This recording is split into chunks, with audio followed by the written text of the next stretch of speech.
नमस्कार। हमारे आज के वीडियो में हम अमेरिका की बिजनेस स्ट्रेटेजी की बात करने वाले हैं कि वो किस तरीके से रूस और यूक्रेन के युद्ध में अपना बिजनेस कर रहा है, अपना पैसा कमाने की जुगत कर रहा है। देखिए, एक तरफ तो जो दो देश लड़ रहे हैं वो लहूलुहान हो रहे हैं, वो डिस्ट्रॉय हो रहे हैं, और दूसरी तरफ अमेरिका अपना बिजनेस उससे चला रहा है। अभी जो पीस एग्रीमेंट प्लान रखा गया है अमेरिका द्वारा 28 पॉइंट्स का, उसमें जो 14वां पॉइंट है वो उस वॉर बिजनेस, वो जो बिजनेस होने वाला है उसके बारे में है कि किस तरीके से वहां पर बिजनेस किया जाएगा। देखिए, एक हमने इसी बारे में एक वीडियो बनाया था, वॉर इकोनॉमिक्स ऑफ अमेरिका। जब ये युद्ध चल रहा था उसके बीच में ये वीडियो बनाया था। वो वीडियो इसके ऊपर था कि पास्ट एक्सपीरियंस को देखते हुए अमेरिका किस तरीके से पैसे कमाता है ना। वो एक प्रोजेक्शन के ऊपर था कि अमेरिका क्या करने वाला है। अब ये वाला जो वीडियो है ये बिल्कुल प्रैक्टिकल पॉइंट के ऊपर है। जो अमेरिका ने अपने पॉइंट्स रखे हैं उनसे वो किस तरीके से प्रैक्टिकली पैसे कमाएगा, ये वीडियो उसके ऊपर है। तो मैं शुरू करता हूं कि ये जो 14th पॉइंट है, देखिए पॉइंट्स तो 28 हैं, लेकिन मैं केवल इस स्पेसिफिक पॉइंट के ऊपर ये वीडियो बना रहा हूं जो अमेरिका के बिजनेस टैक्टिक्स को, उसकी बिजनेस स्ट्रेटेजी को शो करेगा। देखिए, अगर हम अभी की सिचुएशन देखें तो रूस के लगभग 300 बिलियन डॉलर्स, अगर मैं रुपए में कन्वर्ट करूं तो लगभग 25 लाख करोड़ रुपए रूस के फ्रीज हुए पड़े हैं। फ्रीज हुए पड़े हैं यानी कि अटके हुए हैं, फंसे हुए हैं। कहां कहां पे फंसे हुए हैं? जापान में फंसे हुए हैं, कनाडा में फंसे हुए हैं, अमेरिका में तो फंसे हुए हैं ही, यूरोप में भी फंसे हुए हैं। यानी कि अगर वो जो टोटल रुपए हैं उनका जो अमाउंट है वो 300 बिलियन डॉलर है। वो क्यों फंसा हुआ है या किस तरीके से फंसा हुआ है? जो रूस के जो सेंट्रल बैंक है उसका जो फॉरेन डिपॉजिट है वो फंसा हुआ है। रूस के जो दूसरे बैंक्स हैं या जो कंपनियां हैं उनके फॉरेन में अकाउंट्स हैं, वहां पैसा फंसा हुआ है। रूस के जो गवर्नमेंट है उसने बॉन्ड्स खरीदे हुए हैं दूसरे देशों के। ये जो कंट्रीज मैंने अभी बताए, इन सब कंट्रीज के जैसे अगर बॉन्ड्स खरीदे हुए हैं तो वो पैसा फंसा हुआ है। और जो उसके फॉरेन रिजर्व्स हैं, देखिए उसका जो अकाउंट है रूस का वो काट दिया है स्विफ्ट से, यानी कि वो डॉलर में व्यापार नहीं कर सकता।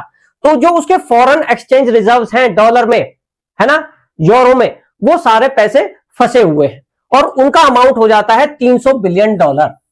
अब ये जो 300 बिलियन डॉलर है, वो जो 14th पॉइंट है वो इसके बारे में है कि वो जो पैसा फंसा हुआ है, जो फ्रीज हुआ पैसा है, वो कैसे उपयोग किया जाएगा। अब देखो, अगर मैं इस फ्रीज वाली बात करूं तो अगर आपको भारत का भी ध्यान होगा तो विशेषज्ञ ये कह रहे थे कि उस समय जब भारत और अमेरिका की थोड़ी तनातनी हो गई थी तो भारत का रिजर्व्स या भारत का जो गोल्ड है वो भी वहां पर फ्रीज हो सकता था यूके में, या फिर वो जो इंटरनेशनल बैंक था वहां पर। उसको कंसीडर करते हुए ही जो भारत का एक्सेसिव सोना था वो भारत ने वापस मंगा लिया था। तो ये एक प्रॉब्लम है, जब भी अमेरिका के साथ किसी देश का कोई इश्यू होता है तो वो पैसा फंसने की उम्मीद हो जाती है, वो पैसा फंसने के चांसेस हो जाते हैं, उस पर प्रतिबंध लगते ही उसका पैसा फंस जाता है। अब देखिए, वो जो पैसा है जो रूस का फंसा हुआ है वो किस तरीके से यूज किया जाएगा। वो जो 28 पॉइंट्स हैं उनमें रूस को कई सारे फायदे दिए गए हैं, लेकिन उसके बदले में वो जो पैसा उसका फंसा हुआ है वो अमेरिका अपने हित के लिए यूज करेगा। वो कैसे यूज करेगा? जो वो 300 डॉलर है उसका एक तिहाई यानी कि 100 बिलियन डॉलर्स वो यूक्रेन में खर्च किए जाएंगे, यूक्रेन को रिबिल्ड करने पे, यूक्रेन को रिकंस्ट्रक्ट करने पे खर्च किए जाएंगे। अब देखिए, आपको लग सकता है यार ये तो यूक्रेन में खर्च हो रहे हैं तो फिर ये तो अच्छी बात है, लेकिन ऐसा नहीं है। वो जो उससे प्रॉफिट होगा, पहली बात तो यह है कि वो पैसा ऐसा नहीं है खर्च किया जा रहा है, वो पैसा इन्वेस्ट किया जा रहा है। जो अभी तक इंटरनेशनल मीडिया या जो हमारा मीडिया भी है वो किस तरीके से उसको प्रेजेंट कर रहा था कि यूएस एड, यूएस सहायता के रूप में उस पैसे को प्रेजेंट किया जा रहा था, लेकिन ऐसा नहीं है। वो इन्वेस्टमेंट है। जो अब ये पॉइंट्स निकल कर आए हैं अगर उनको देखें तो जो अमेरिका की कंपनियां हैं उनको ठेके मिलेंगे यूक्रेन में अलग अलग तरीके के, वो अभी हम बात करेंगे। लेकिन जो उन ठेकों से उन कंपनियों को प्रॉफिट होगा, अमेरिकन कंपनियों को, उसका 50% अमेरिका को दिया जाएगा। देखिए, इसमें एक चीज और है, आपको लग सकता है कि अभी तक जो खर्चा हुआ रूस यूक्रेन के युद्ध के बीच में उसमें अमेरिका ने बहुत सारा पैसा खर्च किया जो उसने यूक्रेन को दिया। तो अगर अब वो प्रॉफिट ले भी लेता है तो इसमें क्या गलत है? देखिए, जो उसने पैसा दिया वो तो वो पैसा रिकवर कर ही रहा है। वहां पर जो खाने हैं, वहां की जो माइंस हैं, रेयर अर्थ मेटल्स, वो तो उसने ऑलरेडी ले ही ली है उनके कॉन्ट्रैक्ट्स। तो ऐसा नहीं है कि उसने वो पैसा दान में दिया था, वो तो वो उसे रिकवर कर ही रहा है।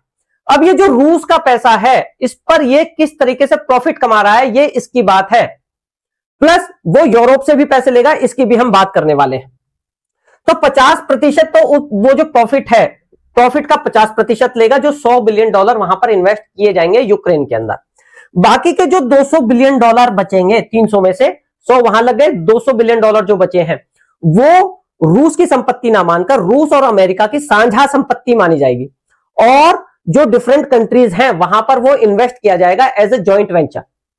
तो इसके पीछे जो ट्रंप है उसका प्लान क्या कहता है, उसकी जो सोच है वो क्या कहती है कि रूस और अमेरिका के बीच में अगर बिजनेस बढ़ेगा, उनके जॉइंट वेंचर्स होंगे, तो आगे जाके उनमें लड़ाई के चांसेस कम हो जाएंगे।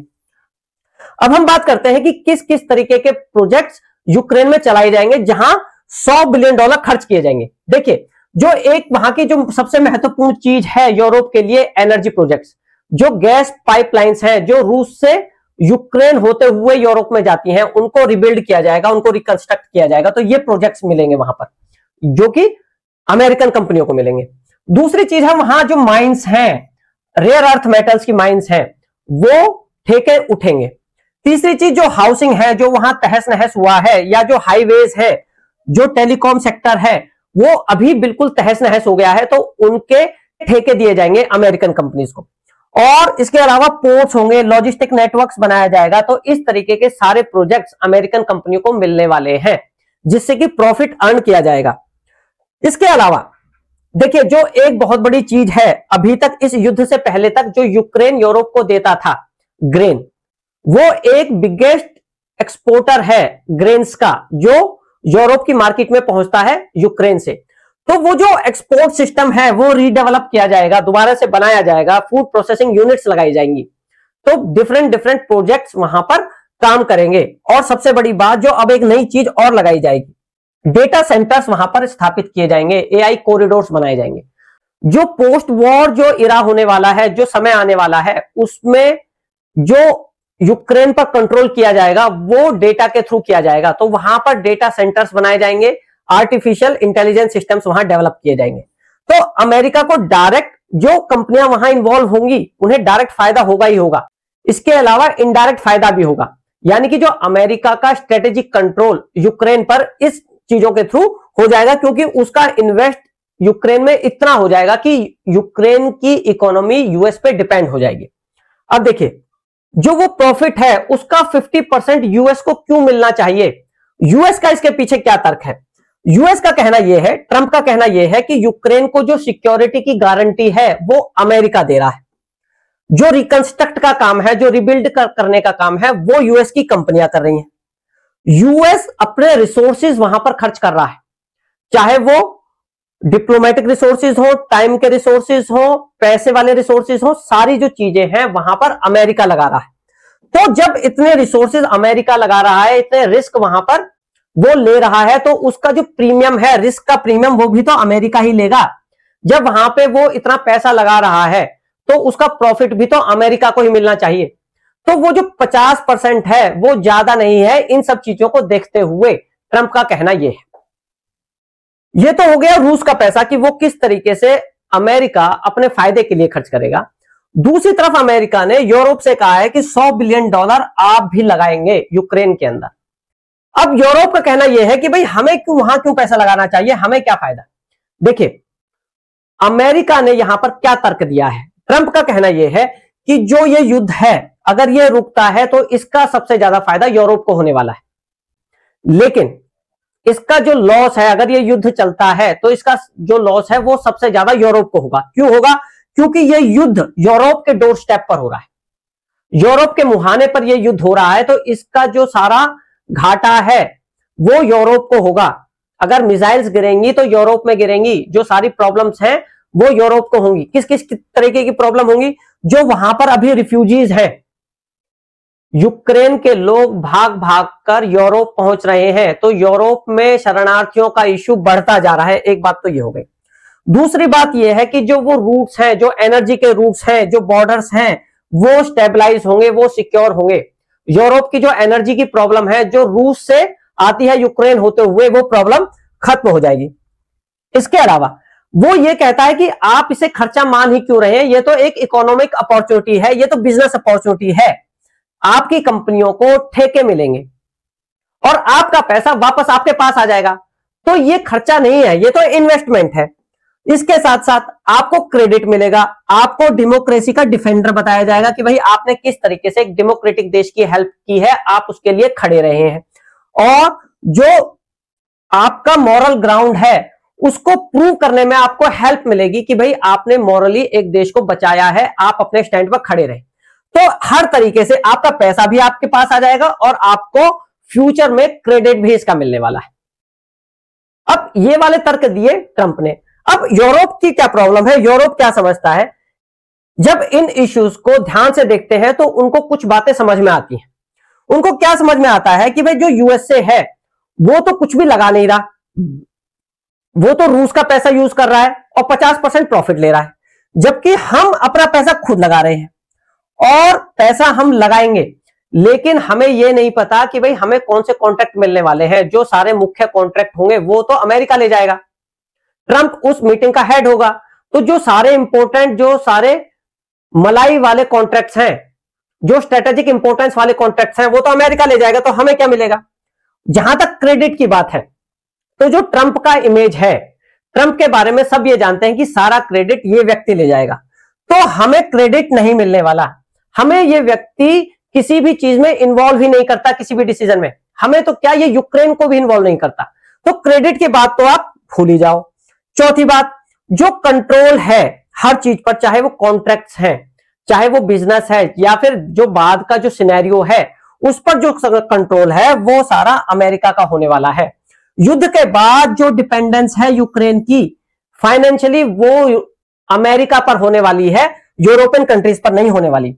और जिस तरीके से ट्रंप का बिहेवियर रहा है, उसकी जो लीडरशिप का जो स्टाइल रहा है, उसने यूरोप की लीडरशिप को बिल्कुल दबा दिया है।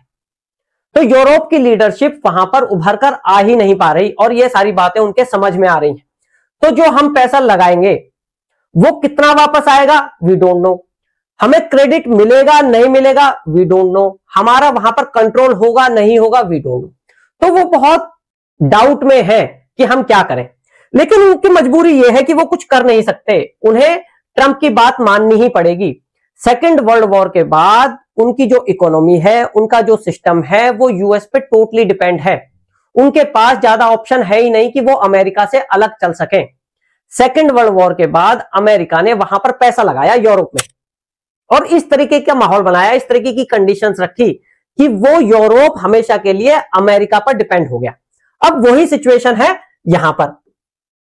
सिचुएशन इस तरीके से बनाई गई है कि जो वो यूरोप वाला जो सिस्टम है, वो जो वाला सीन है, वही सीन यहां पर बनाया जा रहा है। लेकिन वहां पर और यहां पर एक डिफरेंस है। वहां पर अमेरिका ने वहां पर पैसा लगाया था और तब उसका फायदा लिया था। यहां पर अमेरिका अपना पैसा भी नहीं लगा रहा, पैसा वो लगा रहा है रूस का और यूरोप का, और फायदा ले रहा है खुद। एक बात तो हो गई यहां पर ये। दूसरी बात ये हो गई कि वो जो यूएस है वो लॉन्ग टर्म इन्वेस्ट यूक्रेन में कर रहा है। और जैसा हमने पहले कहा था, इन्वेस्टमेंट जिस कंट्री का ज्यादा होता है, जितना ज्यादा उसका इन्वेस्टमेंट होगा किसी कंट्री में, उसका कंट्रोल उतना ज्यादा होगा। जो वो कंट्री है उसकी डिपेंडेंसी इन्वेस्टमेंट करने वाले कंट्री पर उतनी ज्यादा होगी। तो जिस तरीके से यूरोप सेकेंड वर्ल्ड वॉर के बाद अमेरिका पर डिपेंड हो गया, उसी तरीके से सिस्टम यह बनाया जा रहा है कि यूक्रेन पूरी तरह अमेरिका पर डिपेंड हो जाए। अगर इकोनॉमी डिपेंड हो जाएगी तो जो स्ट्रेटेजी है वो भी, और जो उसके फॉरेन डिसीजंस हैं वो भी अमेरिका पर टोटली डिपेंड हो जाएंगे। और यही अमेरिका की स्ट्रेटेजी है कि किस तरीके से यूक्रेन को अपनी कॉलोनी की तरह उपयोग किया जाए। देखिए, अब ये वो वाला समय नहीं है जब किसी कंट्री पर हमला करके उसे कब्जा करके उसे अपनी कॉलोनी बनाया जाता था। अब फाइनेंशियली किसी देश को कॉलोनी बनाया जाता है और अमेरिका इस चीज में बहुत तेज है।